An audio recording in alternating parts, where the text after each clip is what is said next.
My son pushed life insurance papers toward me, saying, "Sign these, Mom." His wife smirked. "She won't last long anyway." My heart shattered, but I wasn't the one about to lose everything. "Hello, my name is Marian Fletcher. I'm 72 years old, and though I may walk a little slower these days, my mind and heart are sharper than ever. Before I go any further, I'd love to know something from you. Where are you watching from tonight? Are you in your living room with a cup of tea? Or maybe in bed trying to drift off with a story? Wherever you are, tell me in the comments. I want to know. Now, let me take you back. Because if there's one story I never thought I'd be telling at this age, it's the one where my own son, the boy I raised with my bare hands and endless prayers, looked me in the eyes and asked me to sign papers that could have ended my life. But before we get to that moment, I need to tell you about the life I was living, the peace I thought I had finally earned. I've been a widow for nearly 9 years now. My late husband, Harold, was the kind of man people still stop me in the grocery store to talk about. He was steady, hardworking, never raised his voice in anger, except maybe when a neighbor's dog dug up his garden. We built a small, cozy home in town, nothing extravagant but filled with warmth. Every holiday, every Sunday dinner, every birthday. Those walls carried laughter, sometimes tears, but always family. After Harold passed, the house felt too quiet. I tried to keep busy, gardening, volunteering at the church bake sale, knitting baby blankets for the hospital. People say loneliness is a thief that comes slowly. They're right. It crept in on me in the evenings when the house settled, when I set the table for one instead of two. The only comfort I held on to was my son, Daniel, my one and only. I told myself that as long as he was around, I wouldn't ever truly be alone. He was my anchor, my purpose, the one piece of Harold I still had living and breathing in front of me. But age has a way of changing how people see you. At 72, I started noticing that Daniel didn't look at me the way he used to. He didn't see the mother who raised him through sickness and scraped knees, who packed his lunches and sat at every school concert. No, he started to look at me like I was fragile, like I was 1 foot in the grave already. I brushed it off at first. Maybe it was my imagination. After all, he had his own life now, a wife, a business, responsibilities I couldn't fully understand anymore. His wife, Vanessa, was sharp, too sharp sometimes, beautiful, but with a smile that didn't quite reach her eyes. She always carried this air of calculation, like every room she walked into was a chessboard and she was deciding her next move. For a while, I tried to believe she cared for me. She called me Mom often enough, but there was a tone to it, almost mocking, like she was trying on a role she didn't really want to play. I remember one Sunday dinner that should have told me everything. I'd cooked pot roast, Harold's favorite, with potatoes and carrots, and set the table just the way I always had.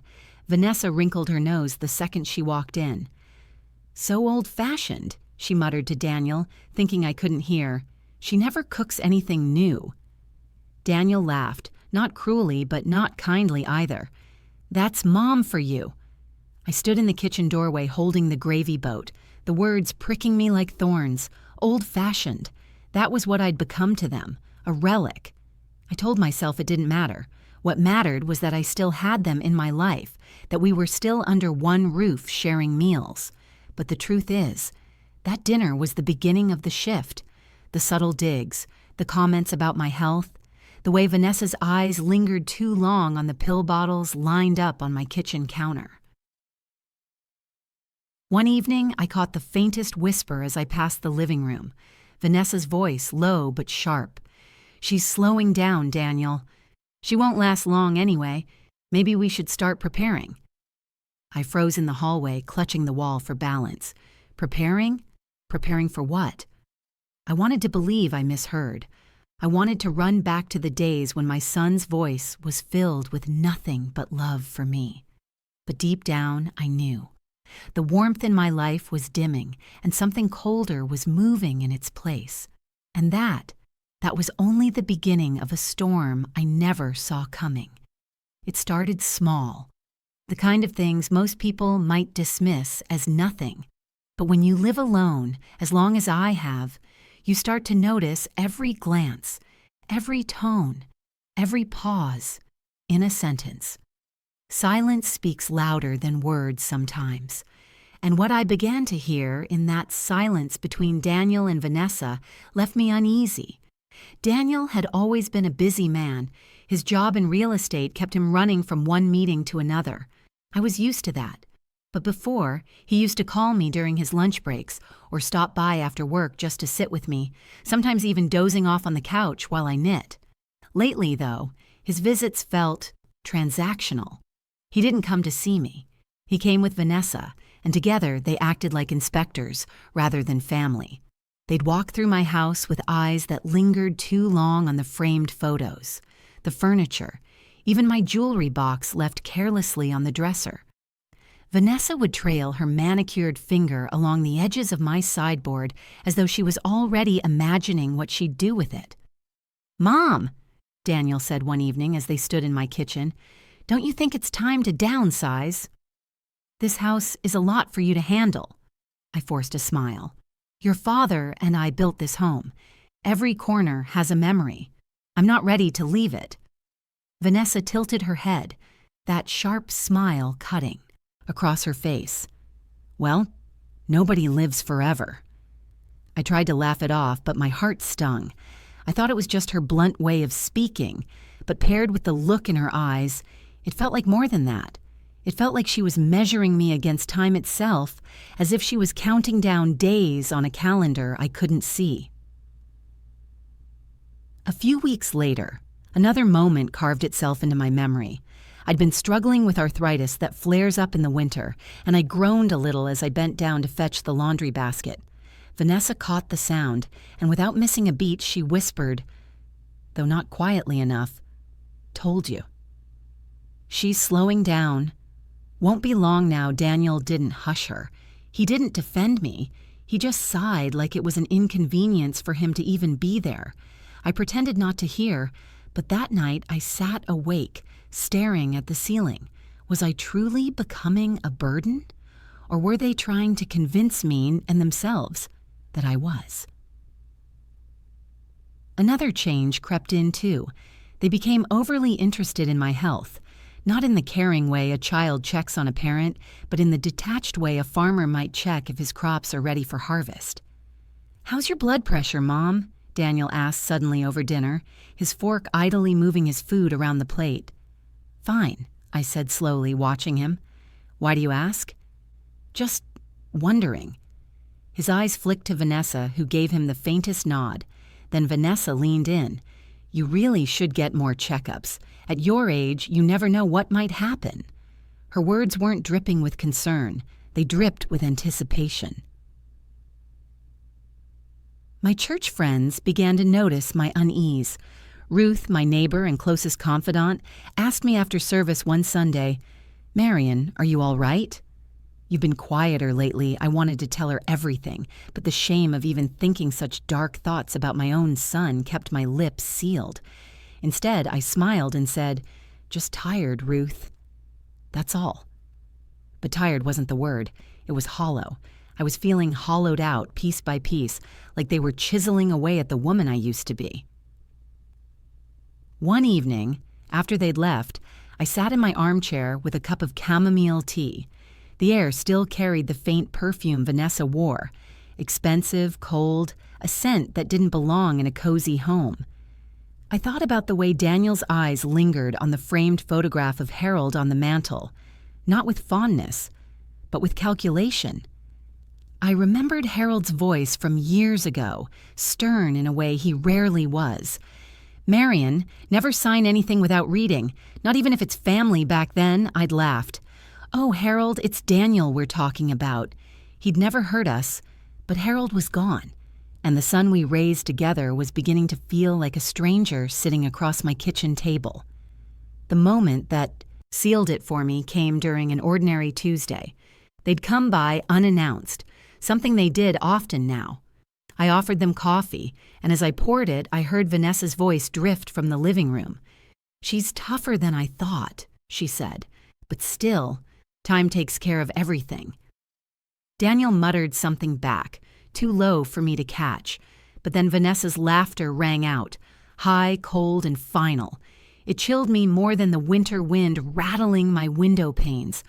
I stood there with the coffee pot in my hand, staring at the steam rising, realizing that the warmth I thought I had in my family was slipping away. What they saw when they looked at me wasn't a mother. It wasn't a woman who had sacrificed and loved them with everything she had. They saw a ticking clock. And to them, every tick was money waiting to be cashed. And it was only a matter of time before they'd show me just how far they were willing to go. It was a gray Thursday afternoon when Daniel came over alone.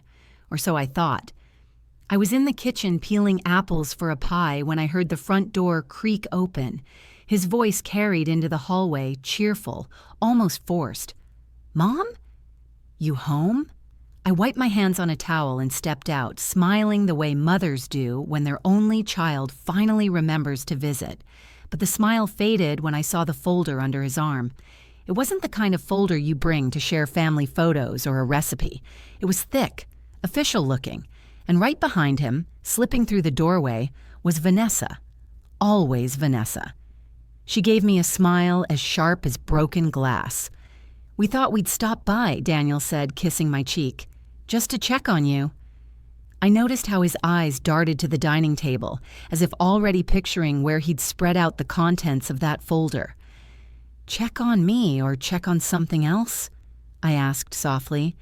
He chuckled, but it didn't reach his eyes. "Come sit, Mom. We need to talk." I sat at the head of the table, Harold's old seat, while Daniel slid the folder in front of me. He opened it carefully like a salesman preparing his pitch. "These," he said, smoothing the papers, "are just some forms. A precaution, really, life insurance. Just in case something happens." I stared at the black print swimming across the page, numbers, clauses, terms. My hands itched to reach for Harold's reading glasses, though he'd been gone nearly a decade. "Life insurance?" I repeated, my voice flat. "Yes," Daniel said quickly. "It's nothing to worry about. It's common for families to do this.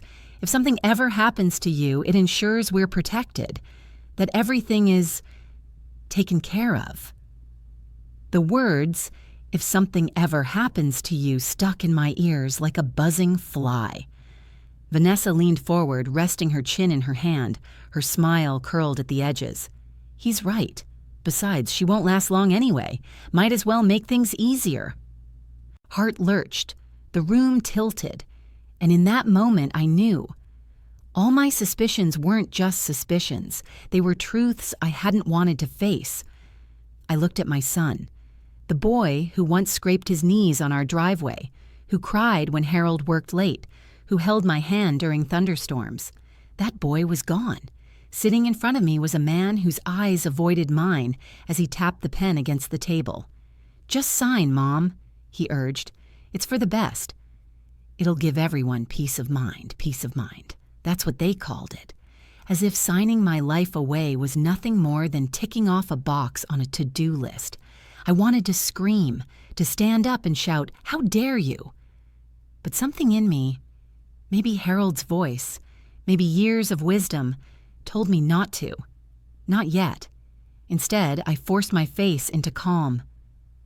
"All right," I said slowly, "if it helps you sleep at night." Daniel exhaled, relief flooding his features. Vanessa smirked, sliding the papers closer. The pen felt heavy in my hand. My arthritis made my fingers stiff, but I wrote my name in steady strokes. Marian Fletcher. Each letter was a betrayal. Each curve of ink was a wound. But it wasn't my defeat. Not yet. Because as I signed, I memorized every page, every number, every line that placed Daniel and Vanessa as beneficiaries. I felt the paper burn beneath my fingertips, not with fear, but with resolve.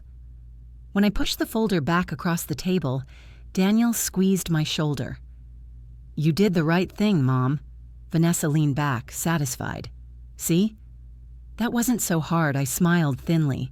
No, not hard at all.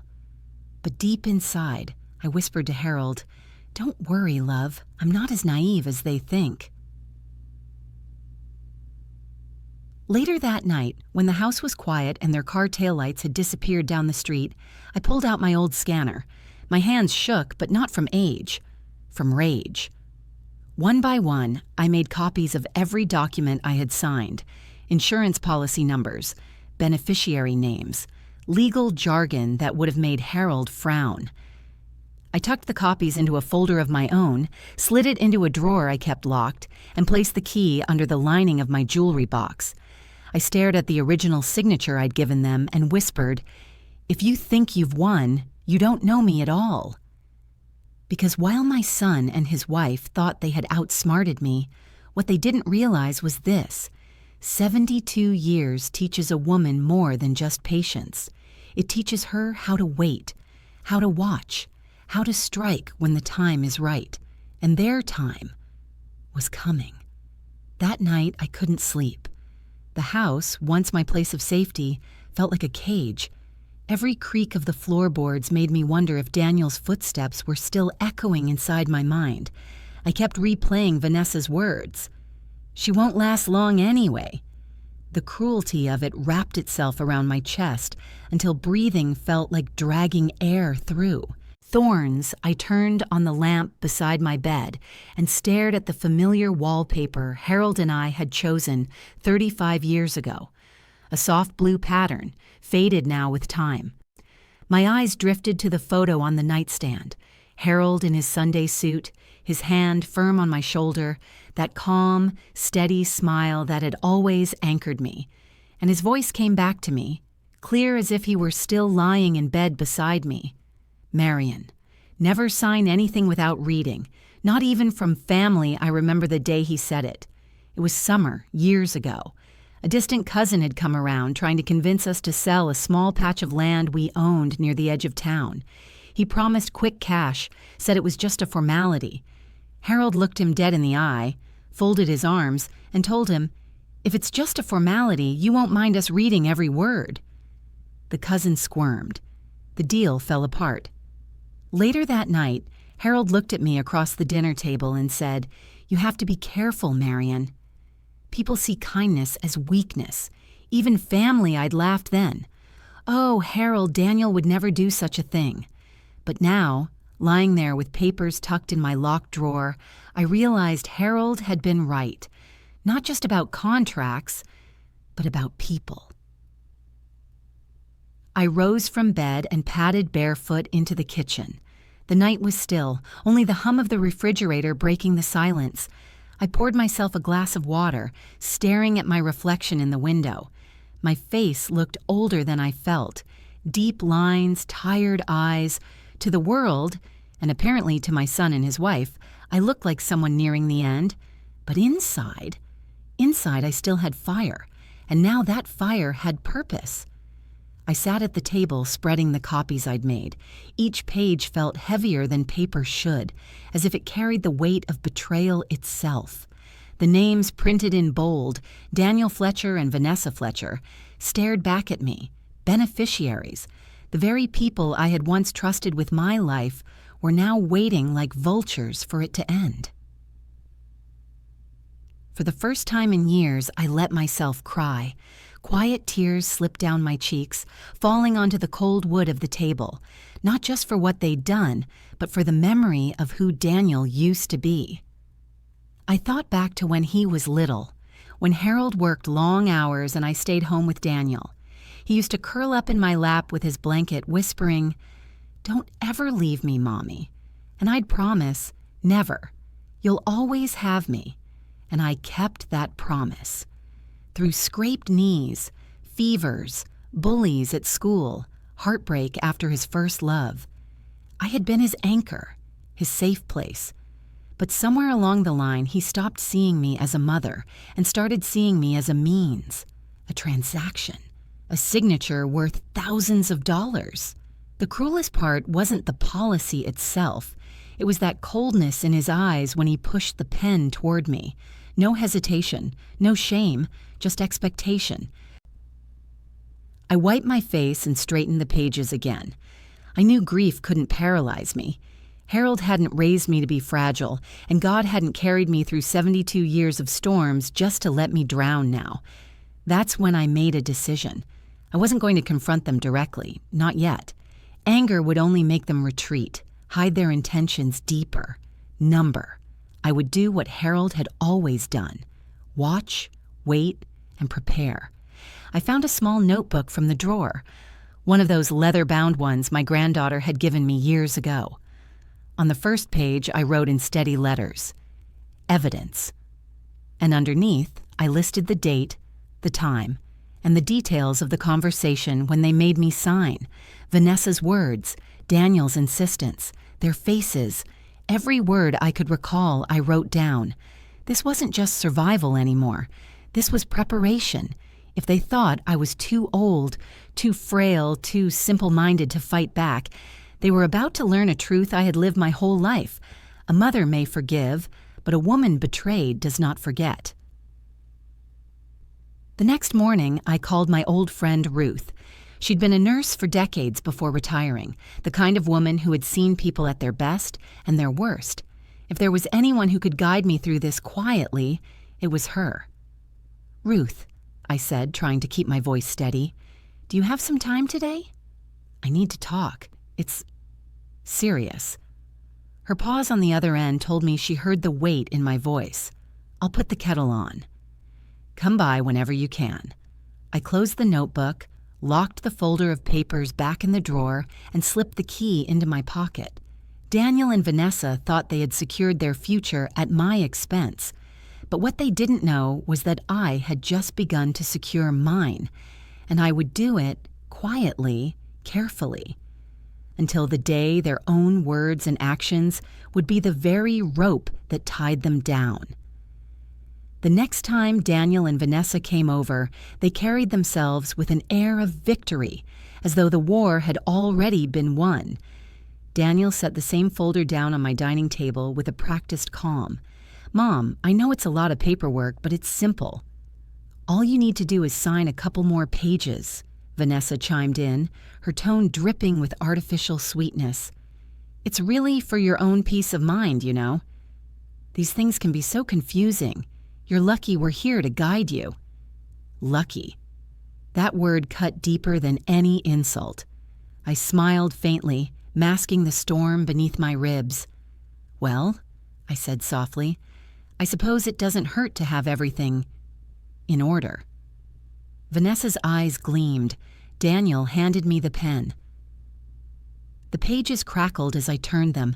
Bold headers stared back at me. Primary beneficiary, Daniel Fletcher. Secondary beneficiary, Vanessa Fletcher. Numbers. I couldn't even wrap my head around line the margins. Tens of thousands of dollars. Money that wasn't meant for them. Money that was being gambled on the idea of my death. I thought of Harold again, his steady hands on mine when we first signed the deed to our house. How proud he was. How alive. This felt like a mockery of everything he and I had built. Daniel tapped the paper gently. "Right here, Mom. Just a quick signature. Then it's all settled." I gripped the pen, my arthritis flaring in protest, but my handwriting, though shaky, carved my name with quiet defiance. Marian Fletcher. Each letter was ink and fury. Each stroke was me saying, "I see what you're doing, and I'll let you think you've won."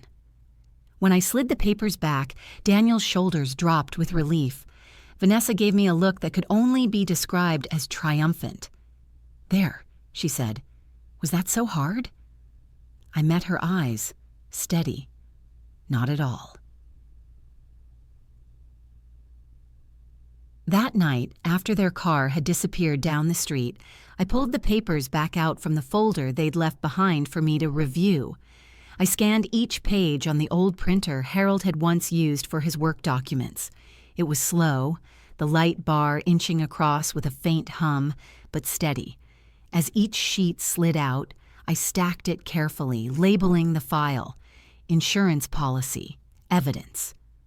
I tucked the copies into a separate folder and slid them into the locked drawer where I had begun keeping my notes.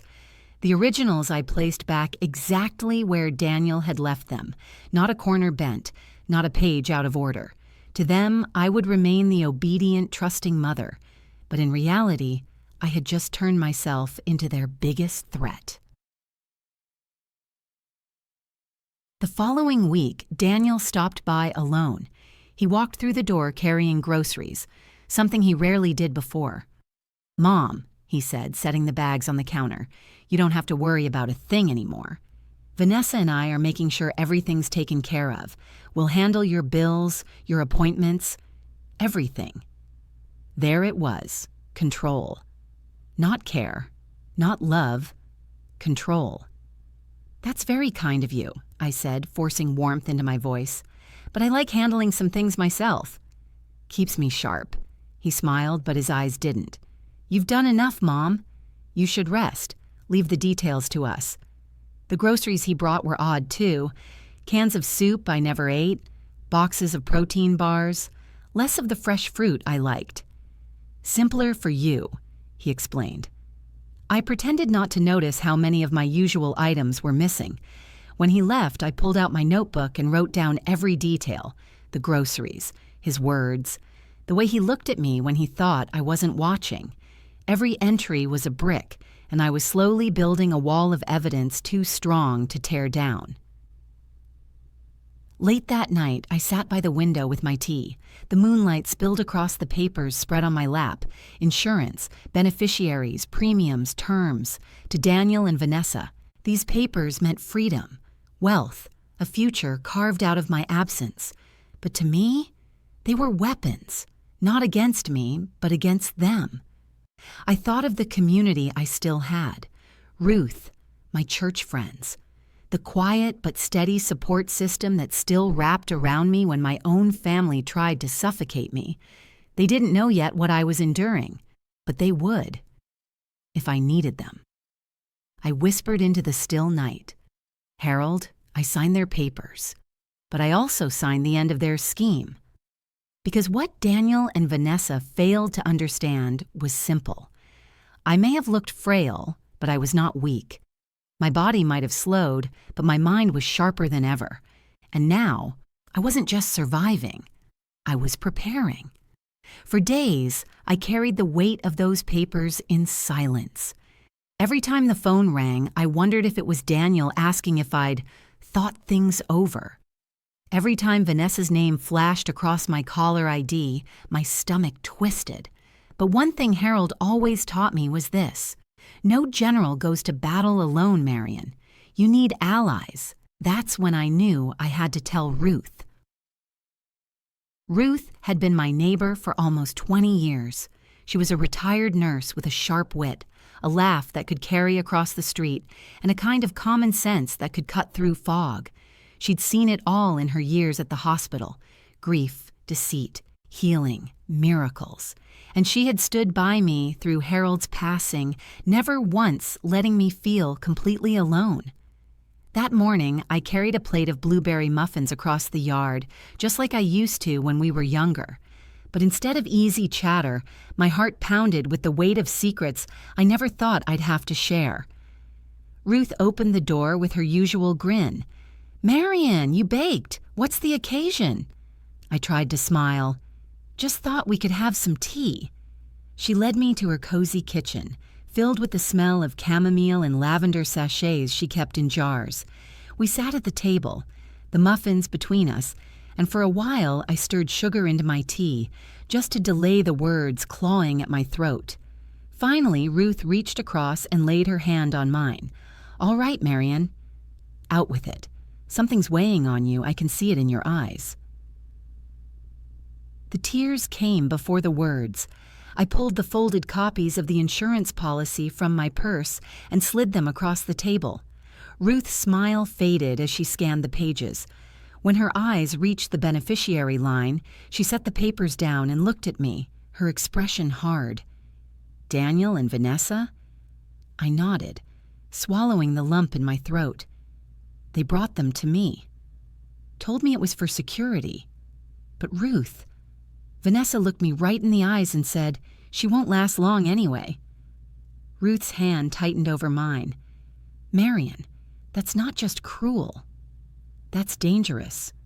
"I know," I whispered, "but I signed. Not because I believed them, because I needed proof. I made copies. I'm writing everything down. I needed someone else to know, someone I can trust." Ruth leaned back, shaking her head. "You did the right thing telling me." "You're not overreacting, Marian. I've seen families tear each other apart over money, over inheritances. I've seen children do unthinkable things for far less than this. But you're not going to go through this alone." Her conviction steadied me. For the first time since signing, I felt like the ground beneath me wasn't cracking open. "What should I do?" I asked, my voice small. Ruth tapped the papers. "First, you keep documenting everything. Every word, every action, every change. Second, you need to be careful with your medication, your food, your independence. If Vanessa's bold enough to say something like that, I don't trust her not to act on it. And third," she leaned closer, "when the time is right, we'll take this to the police, but only when we have enough to make it stick." Her words lit something inside me. A plan, a path forward. Not fear, strategy. For the next hour, I poured everything out. The way Daniel and Vanessa looked at my house like it was already theirs. How they scrutinized my health, controlled my groceries, limited my driving. The whispers I'd overheard. Ruth listened, her nurse's instincts sharpening with every detail. "You need to protect yourself, Marian, but you also need to stay quiet. Don't let them know you're onto them. Play their game, but play it smarter." I nodded, gripping my teacup with steadier hands than I'd had in weeks. That's exactly what I intend to do. When I left her house that afternoon, the sun felt warmer on my shoulders. I wasn't alone anymore. I had someone who believed me, who saw the danger as clearly as I did. That night, I added a new page to my leather notebook. Plan. 1. Document everything. 2. Keep medication separate and secure. 3. Play along until I have enough proof. 4. Police, only when ready. I closed the notebook and tucked it away, whispering to Harold's photo on the mantel, "I have an ally now. They won't see what's coming."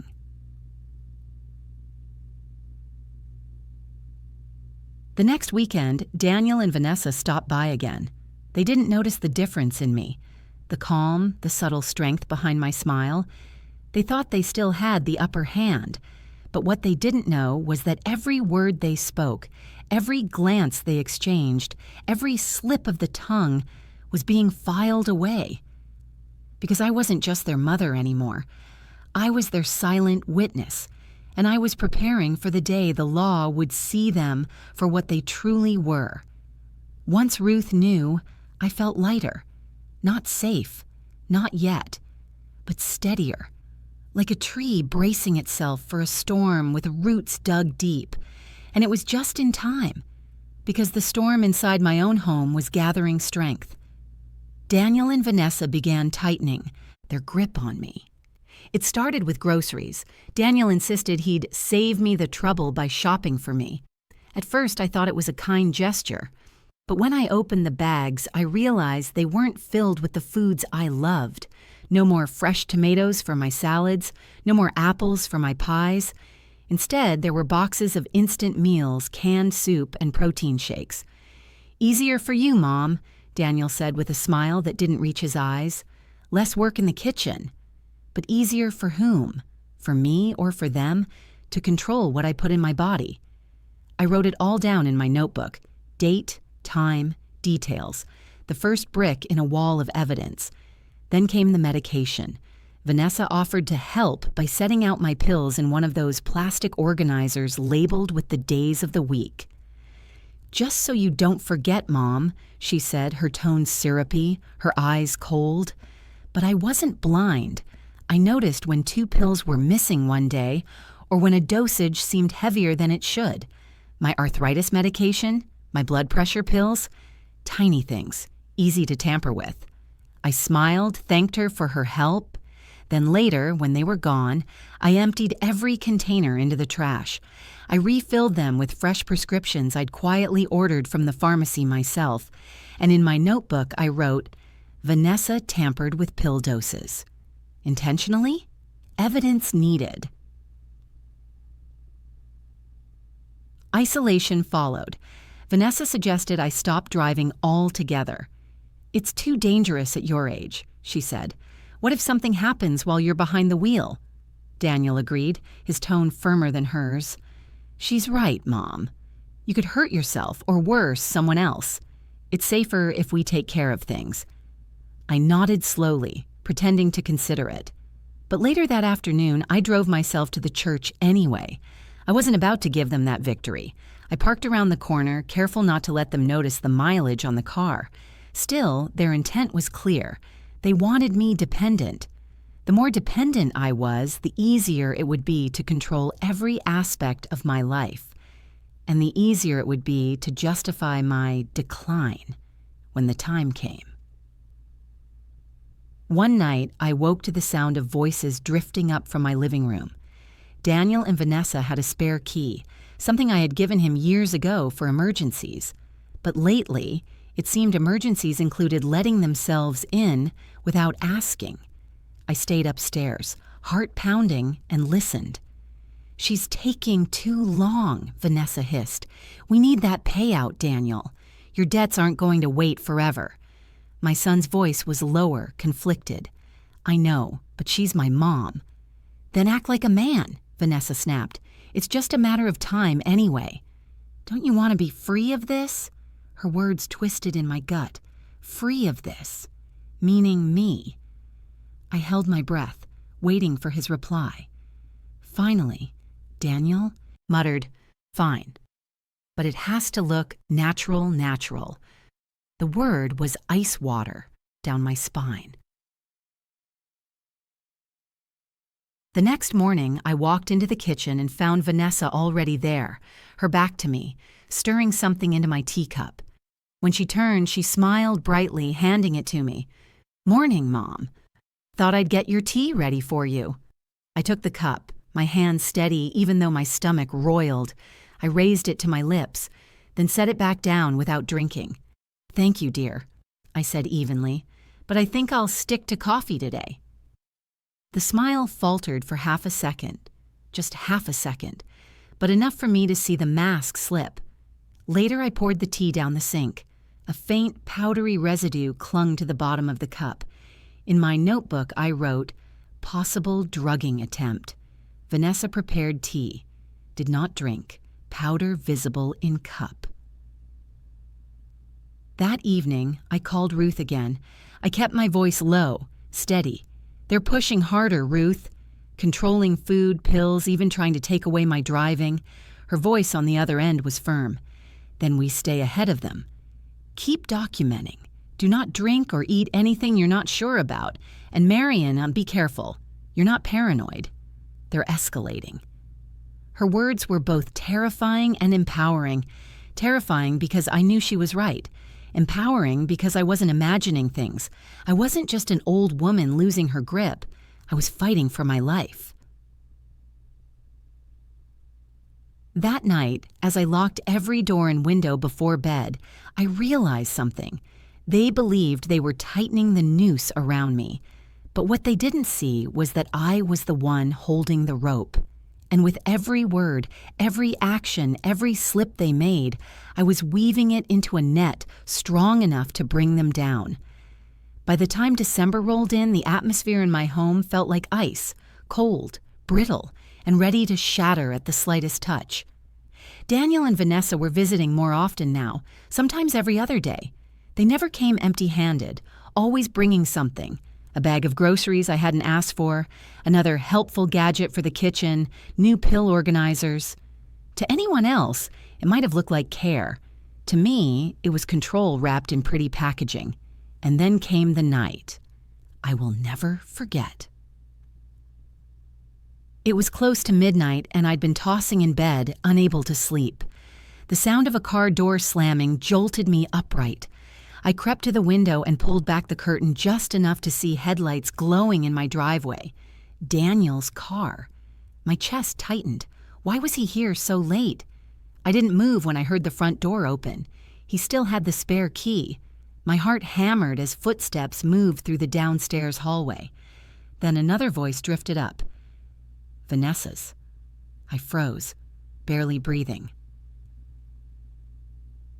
They must have thought I was asleep because they didn't whisper. You keep dragging your feet, Vanessa hissed.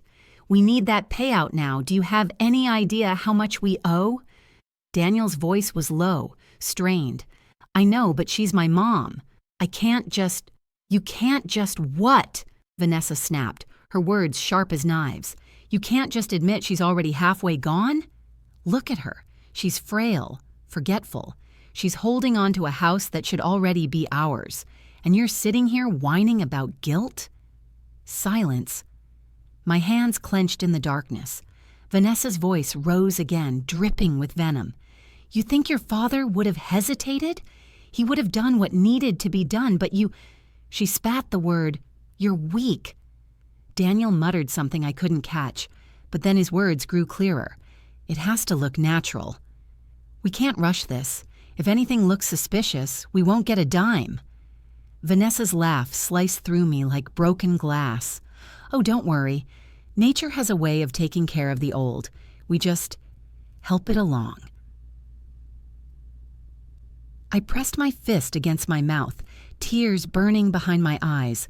My own son, my flesh and blood, was being coaxed into planning my end. And for what? Money, a payout, a house they didn't build, didn't earn, didn't cherish. The weight of the betrayal sat heavy on my chest. I thought of every sacrifice I'd made, the nights I stayed up sewing costumes for his school plays, the dinners I went without so he could have seconds, the college tuition Harold and I scraped together by giving up vacations and new cars. And this was what my devotion had become, a number on a policy. I listened as the argument escalated. Vanessa, Daniel snapped suddenly. Enough! I said it has to look natural. That's final. Her response was chilling. Then you'd better hope she doesn't live long enough to figure out what we're doing. Because if she does, Daniel, everything falls apart, and I won't go down for it. A chair scraped. Footsteps. The sound of the door slamming shut. Their car engine roared to life, then silence again. I sat there in the dark, shaking. Part of me wanted to collapse under the weight of it, to give in to the exhaustion, the heartbreak. But another part, stronger, fiercer, refused. I reached for the leather notebook on my nightstand and, with trembling hands, wrote down every word I could remember. Vanessa's threats, Daniel's insistence that it look natural, the mention of debts. The ink smudged where my tears fell, but I kept writing. Because this notebook wasn't just a record anymore. It was my lifeline. The next morning, I called Ruth. My voice shook as I told her everything. Marian, she said firmly, this isn't just cruelty anymore. This is intent. They're planning something. You need to be cautious every second. Don't eat or drink anything they give you. Lock your doors. And for heaven's sake, if you feel unsafe, you call me or the police immediately. I promised her I would. But as I hung up, I knew calling too soon could ruin everything. If the police came without solid evidence, Daniel and Vanessa would retreat, hide their tracks. No, I needed more. I needed undeniable proof. That evening, as I watched the sun sink behind the trees, I made myself a vow. They thought I was weak, frail, easy to manipulate. They thought age made me blind, deaf, and docile. But they had forgotten one thing. A woman who has survived 72 years of storms knows how to weather another. And this storm, I would turn back on them, because they had just shown me the full scope of their greed, their callousness, their intent. And now their words were etched in my notebook, waiting to become the very rope that would hang them. After that midnight argument, something inside me shifted. The tears, the disbelief, the heartbreak, they were still there, but they no longer weighed me down. Instead, they hardened into something sharper: resolve. If my own son and his wife thought they could orchestrate my end, then I would orchestrate theirs, not with poison or violence, but with the one weapon they underestimated most: the law. The very next morning, I called Ruth. "I need a lawyer," I told her. My voice was calm, steady. She didn't hesitate. "I know someone.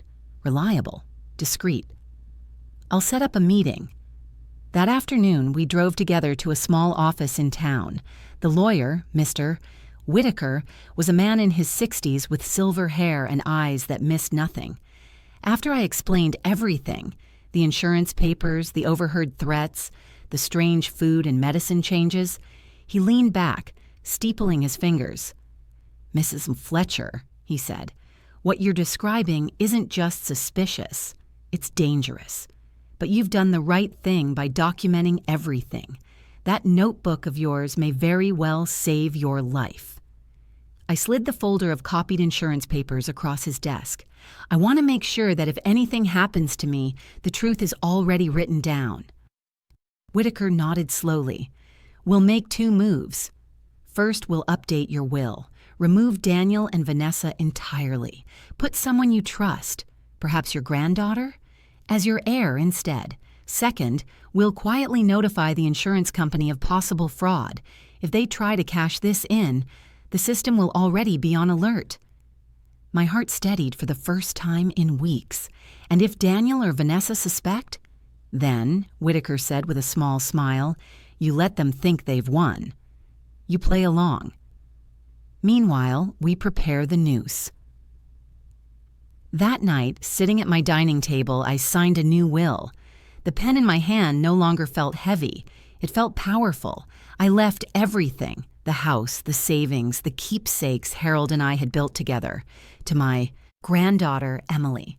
Sweet, kind Emily, Daniel's daughter from his first marriage. She was in college now, working part-time just to cover her textbooks. She had visited me last Thanksgiving with tears in her eyes, hugging me tightly and whispering, "Grandma, I love you. You're the only one who really listens." If anyone deserved my legacy, it was her. Not her father, not that woman he called his wife. With the will secure, I began preparing in other ways. I made extra keys and gave one to Ruth, one to Whitaker's office for safekeeping. I locked my notebook in a fireproof box. I backed up every document onto a USB drive and tucked it beneath the lining of an old photo album. Daniel and Vanessa thought I was frail, forgetful. But frailty has its advantages. People underestimate you when they think you're slipping, and underestimation is the perfect cloak. 2 weeks later, Daniel and Vanessa came by again, papers in hand. "Mom," Daniel said, his voice unnervingly smooth, "we just need you to confirm a few more things for the insurance." "Formalities, really." I forced a warm smile. "Of course, dear." As I signed, I caught Vanessa watching me, her eyes glittering like a cat's in the dark. "So once this is processed," she asked the agent they'd brought with them, "the payout will be quick, right?" The agent hesitated, glancing at me. "Well, it depends, ma'am. These things are reviewed carefully." Vanessa's smile tightened, irritation flashing across her face. I dipped my head, hiding my own smile. They were growing impatient, and impatient people make mistakes. That evening, I called Whitaker again. "They're pressing harder," I said. "Good," he replied. "Every word they say, every slip of the tongue only strengthens our case. Keep your calm, Mrs. Fletcher." The more they reveal themselves, the tighter the net closes. I hung up the phone and felt Harold's presence in the quiet room. "We're almost there, love. I whispered to his photograph. Almost there. For the first time, I wasn't just surviving their scheme. I was shaping it, guiding it. And soon, when the moment was right, I would hand them the very rope they'd woven, straight into the hands of the police. Because if Daniel and Vanessa wanted a payout, they would get one. Only not in dollars. They would be paid in justice.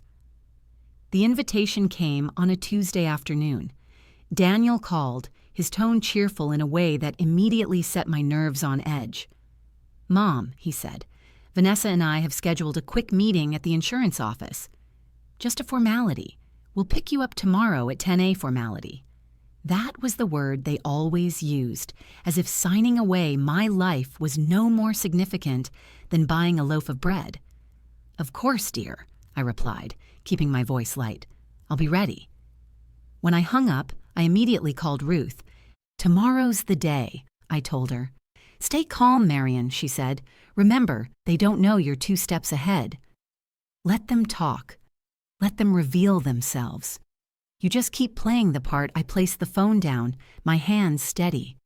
This wasn't fear anymore. This was preparation." The next morning, Daniel and Vanessa arrived right on time. Daniel wore his best suit, trying to project confidence. Vanessa was dressed sharply, her perfume preceding her into my house like an announcement. "Ready, Mom?" Daniel asked, taking my arm as though he were the devoted son. I nodded, giving him the faintest smile. "Always." The ride to the insurance office was filled with their hushed chatter. I pretended to stare out the window, but my ears caught every word. "Once it's finalized, we can start making plans," Vanessa murmured. "Keep your voice down," Daniel muttered. She laughed lightly. "Relax. She won't last long anyway. We're almost there." I tightened my grip on my handbag, inside of which sat my notebook, copies of the policy, and the USB drive of scanned documents. If this was their big moment, it was mine too. The insurance office was bright and sterile, the kind of place where everything smells faintly of paper and disinfectant. The agent, a middle-aged man named Mr. Conrad, greeted us warmly and ushered us into his office. "Mrs. Fletcher," he said, shaking my hand. "It's good to see you. We just need to confirm a few details today." I sat down, folding my hands in my lap, my expression serene. Daniel and Vanessa sat on either side of me, like vultures flanking their prey. Conrad spread the papers across his desk. "Now, Mrs. Fletcher, this policy names your son, Daniel, and his wife, Vanessa, as primary beneficiaries. Is that correct?" I nodded, my voice calm. "Yes, that's correct." Daniel leaned forward quickly. "Everything's in order. We just want to make sure the process is smooth when the time comes. When the time comes." As though my death was a scheduled appointment on their calendar. Conrad glanced at me again, his brow furrowing slightly, but he said nothing. He moved on to the next form. And then it happened. Vanessa leaned in, her impatience breaking through her polished exterior. "So once she's gone," she asked Conrad bluntly, "the payout will be immediate, right? I mean, we don't want to wait months." The room fell silent. Daniel's eyes widened, shooting her a look that screamed, "Not here." Conrad blinked, visibly unsettled. His eyes flicked to me, then back to Vanessa. I tilted my head, my smile polite, as though I hadn't just heard the coldest confirmation of their scheme yet. "I'm sure Mr. Conrad knows how to handle these things," I said softly. Vanessa flushed, realizing too late how far she'd overstepped. Conrad cleared his throat, his professional mask slipping. "Well, payouts are processed after thorough review, especially in cases where there might be unusual circumstances." His gaze lingered on me as he said it. I met his eyes steadily. "That sounds very wise." The meeting wrapped up with more signatures and false reassurances. Daniel and Vanessa hurried me out, Vanessa's smile brittle, Daniel's jaw clenched. In the car, Daniel snapped at her. "What were you thinking? You can't say things like that in front of the agent." Vanessa rolled her eyes. "Oh, please. She's old. He probably thinks she didn't even catch it." I sat in the back seat, hands folded neatly over my handbag, hiding the small smile tugging at my lips, because not only had I caught it, but now so had Conrad, and soon the police would too. That night, I wrote the entire exchange in my notebook, the date, the time, the exact words Vanessa had spoken. Then I called Whitaker, my lawyer. She slipped, I told him, in front of the agent. Asked about the payout once I was gone. There was a pause, then his voice, calm but sharp. "That's the crack we needed. Between the agent's testimony and your documentation, the case is building itself. Hold steady, Mrs. Fletcher. We're almost ready to hand this over to the authorities." I hung up the phone and sat in silence, staring at Harold's photo on the mantel. "They think I'm powerless," I whispered, "but what they don't realize is that every move they make tightens their own noose." The morning after the insurance meeting, I woke before dawn. The house was silent, but my heart wasn't. It thudded steady and strong, like a drumbeat guiding me forward. I dressed carefully. My navy cardigan, the one Harold always said made me look dignified, and a pair of sturdy shoes. I packed my handbag with deliberate precision. The copies of the policy, my leather notebook filled with every entry, the USB drive of scanned documents, proof, evidence, truth. As I zipped the bag shut, I whispered to Harold's photograph on the dresser, "It's time." The police station wasn't far. The winter morning was crisp, the sidewalk still wet from an overnight rain. I walked through the doors with my head held high, though inside my stomach fluttered. A young officer at the front desk looked up. "Can I help you, ma'am?" "Yes," I said, my voice steady. "I need to report something, insurance fraud, and an attempt on my life." His eyebrows shot up, but to his credit, he didn't dismiss me. He gestured for me to sit, then disappeared into the back. Moments later, a detective appeared, mid-40s, tired eyes but alert. "Mrs. Fletcher?" he asked. "Yes," I said, gripping my handbag. "I need to show you something." In a small interview room, I laid everything out on the table. One by one, the insurance policy with Daniel and Vanessa's names bold on the ABI, beneficiary line. My notebook, pages filled with dates, times, direct quotes, and descriptions of events. The USB drive with scanned documents. And finally, my trembling but determined words. They pressured me to sign these policies. My daughter-in-law said, in front of me, "She won't last long anyway."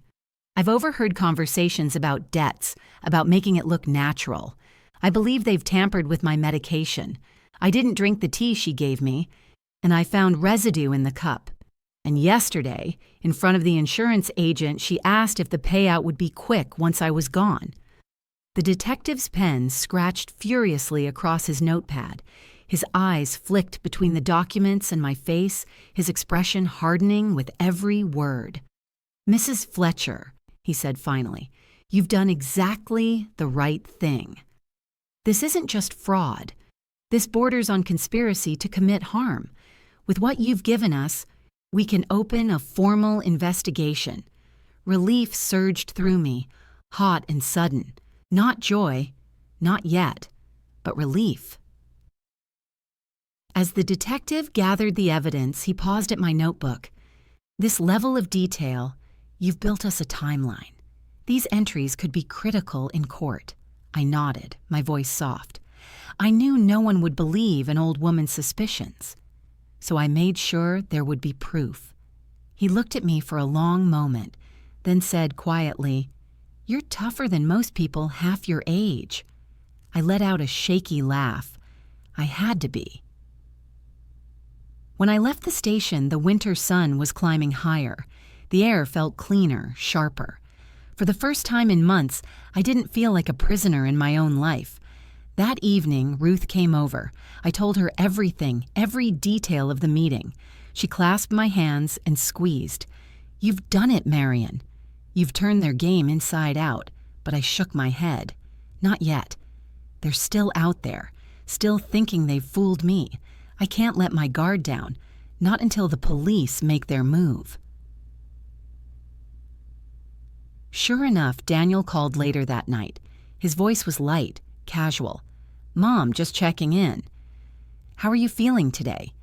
I forced a small laugh. "Oh, you know me." Still ticking, Vanessa's voice chimed faintly in the background. "She'll be fine." For now, I hung up the phone, my hand trembling only after I set the receiver down. They still thought I was blind. They still thought I was theirs to control. But what they didn't know was that I had already handed their future to the police. And soon, the very papers they pushed across my table would be the ones sealing their fate. That night, before bed, I opened my notebook one last time. On a fresh page, I wrote, December 14th, evidence delivered to police. Investigation opened. The storm is shifting. I closed the cover, placed it gently back in the fireproof box, and exhaled.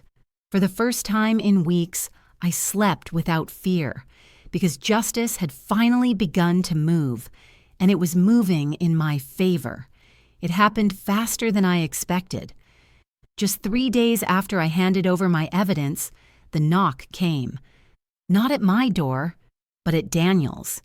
I didn't need to be there to see it. The neighborhood grapevine travels faster than any car. But fate had other plans, because that morning, Daniel and Vanessa decided to stop by my house.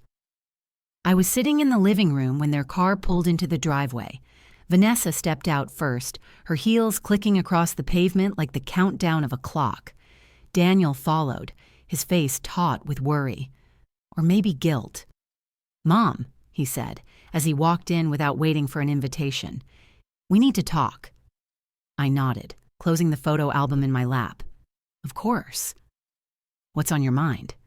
Vanessa spoke before he could. "The insurance payout won't mean anything if you don't keep up appearances. You need to act frailer. Stop driving around, stop making yourself look so healthy." My heart clenched, but I kept my expression neutral. "Appearances?" "Yes," she snapped. "If you look too spry, people might start asking questions." Her arrogance was her undoing, because just as those words left her mouth, the front door burst open. "Police! Nobody move!" 2 uniformed officers stepped inside, followed by Detective Harris, the man I'd met at the station. Their presence filled the room like a storm breaking. Daniel spun around, his face blanching. What's going on?" Harris's voice was sharp, practiced. "Daniel Fletcher, Vanessa Fletcher, you are under arrest for insurance fraud, conspiracy to commit financial exploitation, and suspicion of attempted harm." For a moment, time stopped. Vanessa's smirk crumbled. Daniel's hands trembled as the cuffs clicked around his wrists. "This is a mistake!" Vanessa shrieked. "She's lying!" "She's old. She doesn't know what she's talking about." Harris pulled the folder from his coat. My folder, the one I had given him. "We have documented evidence. Witness statements and recordings." His eyes flicked toward me with the faintest nod. Neighbors had gathered on the sidewalk, drawn by the flashing lights of the patrol car. Curtains twitched, voices whispered. I stood at the window and watched as Daniel and Vanessa were led out. Vanessa fought, her voice sharp as knives. "This is ridiculous. We were only trying to help her." But Daniel, my son, he didn't fight. His head hung low, shame heavy in his posture, and my heart broke all over again, because this was the boy I once rocked to sleep, the boy who begged me not to leave his side during thunderstorms, and now he was being led away in chains. Tears blurred my vision, but I didn't let them fall until the police car drove away. Only then did I sink into my armchair, my hands trembling in my lap. Ruth arrived minutes later, her arms wrapping around me before I could even speak. "It's over, Marian," she whispered. "You're safe now." Safe. The word felt foreign on my tongue. But was I? My body might be safe, yes, but my heart was shattered into pieces I wasn't sure I could ever gather again. I never wanted this. I whispered into her shoulder. I never wanted to see my son destroyed. I just wanted him to love me, to respect me, to remember who I was. Ruth pulled back, her eyes steady on mine. You didn't destroy him, Marian. He destroyed himself. You gave him every chance, every ounce of love you had. This was his choice, not yours. Her words soothed and cut at the same time, because she was right, but that didn't make the pain any less sharp. That evening, the detective called. Mrs. Fletcher, Harris said, his tone gentler now. We've got them both in custody.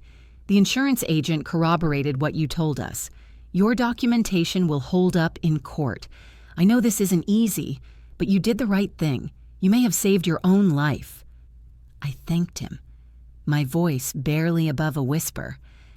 After I hung up, I sat in the quiet house and listened to the ticking of the old clock on the mantel. Each tick was a reminder that time hadn't stopped, no matter how broken my heart felt. I looked at Harold's picture and whispered, I did it, love. But it doesn't feel like victory because justice had come, yes, but justice is a bitter meal when served against your own flesh and blood. That night, as I lay in bed, the silence pressed heavy. For the first time, I wasn't afraid of Daniel or Vanessa anymore, but I was afraid of something else, of what it meant to live the rest of my days with this scar, this betrayal. Still, I knew one thing for certain. I had survived, and survival, at 72, is not weakness, it is power. The days after the arrest felt strangely quiet. No more unannounced visits, no more suspicious meals or carefully arranged pills. The house, which had once echoed with their footsteps and false reassurances, now carried only the hum of the refrigerator and the tick of the mantel clock. For the first time in months, I could sit in my kitchen with a cup of tea and not wonder if it was safe to drink. But freedom, I discovered, comes with its own kind of ache. The neighborhood buzzed, of course, whispers at the grocery store, sidelong glances at church, the occasional, I had no idea muttered behind me. Some looked at me with pity, others with respect. Ruth never let me walk through it alone. Hold your head high, she'd tell me. You survived something most people couldn't even imagine. And she was right. But surviving your own child's betrayal leaves a scar deeper than any gossip can cut. I found myself drifting to Harold's grave more often. Sitting by the headstone, brushing away leaves, I'd whisper, I never thought I'd have to fight our own son, love. But I did, and I wish you'd been here to help me carry it. The light in the darkness came from Emily, my granddaughter. When she heard what had happened, she rushed to my house, her arms wrapping around me with a ferocity that melted some of the ice inside me. Oh, Grandma, she whispered, tears streaking her cheeks. I can't believe Dad. I can't believe She couldn't even finish. I held her tightly. You're not responsible for his choices, sweetheart. You are nothing like him. Don't ever think you are. She pulled back, her eyes fierce. You saved yourself. And you saved me, too. Do you know what it means to me that you left me the house? That you trusted me? I smiled through my tears. I didn't just trust you, Emily. I believed in you. Your father. He lost his way. But you remind me of the love Harold and I poured into this family. You're proof that it wasn't wasted. From that day on, Emily visited often. She cooked with me, helped in the garden, sometimes just sat with me in the quiet. The house didn't feel so hollow anymore. The trial took months to unfold. I wasn't in the courtroom every day, but I was there when it mattered. I sat in the back as the prosecution laid out the evidence, the fraudulent policy, the insurance agent's testimony, my meticulous notebook. Vanessa glared at me across the courtroom, venom in her eyes. But Daniel couldn't even look at me. His head hung low, his shoulders slumped, a shadow of the man I once knew. When the verdict came, guilty, I felt no triumph, only finality. The gavel struck, and with it the last thread binding me to the illusion that my son would come back to me as the boy I remembered. He was gone, and all that remained was a woman who had learned the hard way that even a mother's love has limits.